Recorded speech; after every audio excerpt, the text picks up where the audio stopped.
Hello students, आज आपण बघणार आहोत एक मोबाईलचा टॉवर कशा पद्धतीने इन्स्टॉलेशन केला जातो।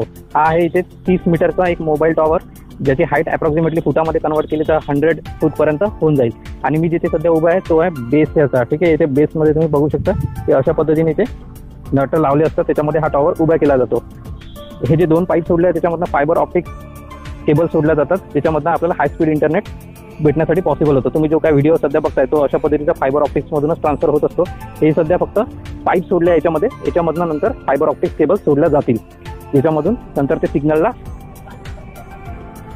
टॉवरवर चढल्यानंतर काम करण्यासाठी उभं राहता यावं, त्यासाठी जो सर्कल बनवलेला आहे त्यावर उभं राहण्यासाठी प्रॉपर असा बेस बनवण्यात आलेला आहे। हा तुम्ही बघू शकता इथे बेस। ओके, तर अशा पद्धतीचा बेस इथे तयार केलेला असतो।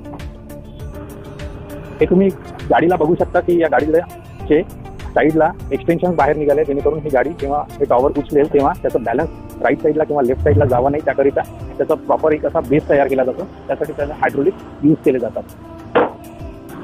इथे आणखी एक दुसरी पण क्रेन आलेली आहे, ती क्रेन सुद्धा याला हेल्प करणार आहे। तर इथे टोटल 2 क्रेन आहेत, एक छोटी आहे थोडीशी, एक मोठी आहे। ही हुक तुम्ही बघू शकता, या टॉवरमध्ये ही हुक अडकवण्यात आलेली आहे क्रेनच्या थ्रू। ओके, ही छोटी क्रेन आहे, मोठी क्रेन तुम्ही बघू शकता इकडे आहे। त्याला सध्या फक्त अलाइन करणं चालू आहे। ही क्रेन सेट होण्याकरिता सुद्धा बराच वेळ लागतो। तुम्ही बघू शकता की ही जी क्रेन आहे ती हळूहळू पूर्ण वर जाते हायड्रॉलिक प्रेशरनी। हायड्रॉलिक प्रेशर कशासाठी वापरतात, त्याचं मेकॅनिझम कसं राहतं, हे सर्व काही तुम्हाला नेक्स्ट व्हिडिओमध्ये मी कव्हर करून देणार आहे। ह्या दुसऱ्या क्रेनमधले केबिनमधले जे लोक आहेत ते आता चढलेले आहेत, आपण बघणार आहोत की कुठल्या पद्धतीने ते आता ऑपरेट करतात।